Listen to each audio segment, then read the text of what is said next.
যেদিন লাইসেন্স বাতিল তার আগের দিনেরই দেখলাম যে খুলনা হসপিটালে আগুন লেগেছে, যে আগুন লেগেছে কতগুলি শুধু রোগীই মারা যায় নাই, ভিজিটরও মারা গিয়েছে, সাধারণ পাবলিকও মারা গিয়েছে। ওই হসপিটালে কি লাইসেন্স বাতিল হয়েছে? আমাদেরকে একটু জানাবেন প্লিজ। কিন্তু এই হসপিটালে আমি তখনই আমার মাথা ব্যথা হয়েছে, কারণ এই হসপিটালে আমি সব সময় সেবা গ্রহণ করে থাকি। আমার আত্মীয় স্বজন আছে নোয়াখালীতে, কুমিল্লাতে, চাঁদপুরে, সব জায়গা থেকে এখানে এসে বাচ্চা খালাস করেছিল। আর সবচেয়ে বড় দেখেন, করোনাকালীন সময়ে এরকম আপনারা নোটিশ দেখাতে পারবেন না যে এখানে যত বাচ্চা নর্মালি খালাস হয়েছে, কোথাও কিন্তু ঢুকতে দেয় না, এই পেশেন্ট মারা গিয়েছে। আর এখানে এটা শাস্তি হতেই পারে না। শাস্তি তো কাদেরকে দিচ্ছে? জনগণকে দিচ্ছে। স্বল্প মূল্যের আয়ে আমরা যারা চিকিৎসা সেবা পাচ্ছি আমাদেরকে, আমার এই কথাগুলি কিন্তু হৃদয়ের অন্তঃস্থল থেকে আসছে। কেন?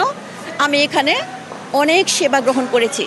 এটা আমার মনে হচ্ছে যে নুনের একটা দাবি যে এই হসপিটাল তো লাইসেন্সবিহীন হইতে পারে না। কেন? এই যে শিশু মারা গিয়েছে এই জন্যে লাইসেন্স বন্ধ হবে, এটা হতেই পারে না। কনস্ট্রাকশনের ভুলের কারণে লাইসেন্স বন্ধ হতে পারে না। এটা হতে পারে যে আপনি এখান থেকে ঠিক করেন, এটা সরিয়ে নেন, এই কাজটা করেন, এটা বলতে পারি, কিন্তু লাইসেন্স তো বন্ধ হতে পারে না।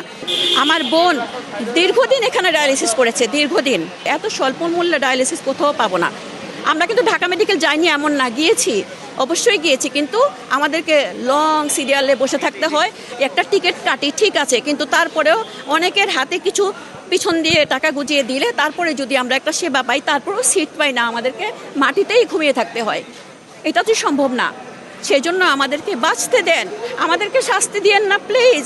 আমরা সরকারের কাছে অনুরোধ জানাচ্ছি, এই আদ্দিন হসপিটাল লাইসেন্স ফেরত দিয়ে আমাদেরকে সেবার সুযোগটা গ্রহণ করার একটু আমাদেরকে ব্যবস্থা করে দিতে আমরা বিনীত অনুরোধ জানাচ্ছি বারবার। যেহেতু সেবা পাইছি এখানে, অবশ্যই চাই না যেন আমাদের এখানে লাইসেন্সটা বাতিল হোক। আর আমরা যেহেতু আশেপাশেই থাকি, সেবাটা অবশ্যই এখান থেকে চাই। আমরা কোনোদিনও চাই না যে এটা বন্ধ হোক।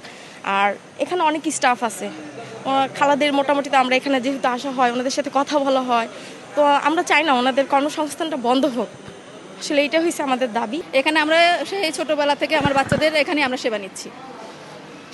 এরকম সেবা আমরা কোথাও পাই না। যে অল্প মূল্যে সরকারি হাসপাতালগুলোতে গেলেও দেখা গেছে যে আমাদের ওই যে একটা বেডের জন্য করে দেখা গেছে 500 টাকা ঘুষ দিতে হয়, এক বেডে উঠবে, তারপরে যে হুইল চেয়ারে করে নিয়ে যাবো তার জন্য হুইল চেয়ারে বিল দিতে হয় আমাদের।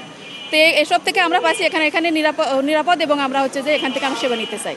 তাদের ভুল ত্রুটি আছে, যে সমস্যা হয়েছে সমাধান করবে সরকারি, তারা পদক্ষেপ নেবে যে কী করলে তার সমাধান করা যাবে।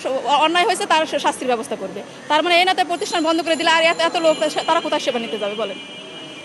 আমরা যেন সঠিক কম খরচে সঠিক সেবা পাই, সে ব্যবস্থা সরকার করে দিবে, তাতে আমরা খুশি।